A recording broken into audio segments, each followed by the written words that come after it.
Perjalanan hidup manusia kepada pemulihan ada 4T. Pertama, tesyufa. Tesyufa sering kita bilang kembali pada titik asal. Asal kata suf.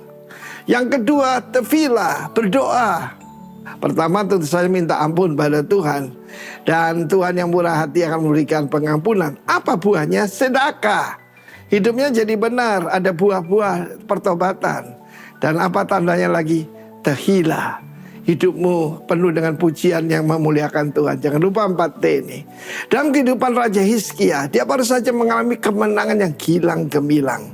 Bukan karena kekuatannya, tetapi karena doa bersama dengan yaitu Nabi Yesaya bin Amos. Corporate, bahkan 2 orang. Itu kita adalah perwakilan kerajaan Allah.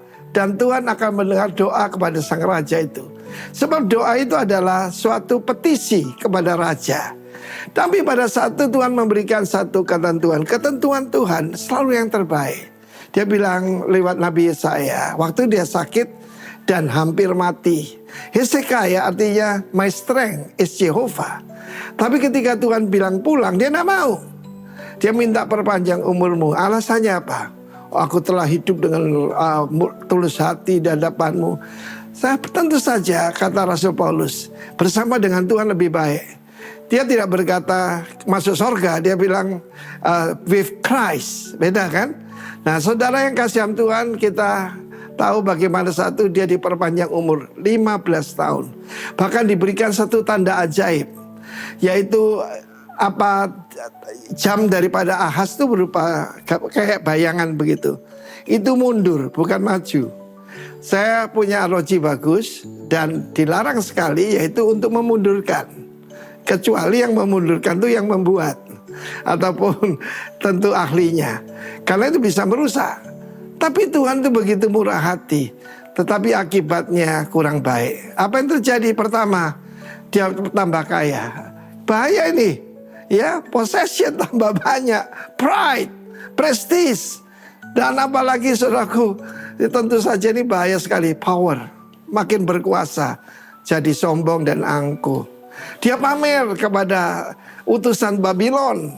Pada waktu itu ada Merodak Baladan mengutus utusannya, dia tunjukkan semua kekayaannya.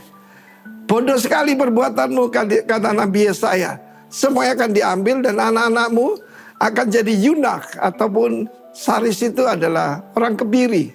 Dan kita tahu bagaimana akhirnya dibuang ke Babylon. Ada itu Sadrak, Mesak, Abednego. Itu adalah bangsawan Yehuda. Dan mereka semua jadi Saris, jadi orang kebiri di kerajaan Babylon.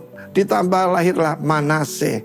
Dan Manase ini dari yang jahat, paling jahat dari seluruh raja-raja Yehuda. Dan melalui perbuatannya kembali penyembahan berhala. Dan kita tahu bagaimana akibatnya. Dengan alasan itu Tuhan tidak bisa disalahkan. Yehuda dihukum dan semuanya hancur. Bait Allah dihancurkan, Yerusalem dihancurkan.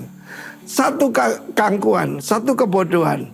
Seekor lalat mati membuat urapan berbau busuk.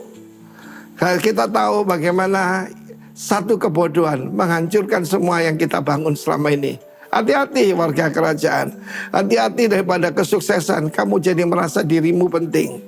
Saudara yang kasih, tetap rendah hati. Sebab itu adalah bukti kita adalah warga negara kerajaan Allah. Haleluya. Amin.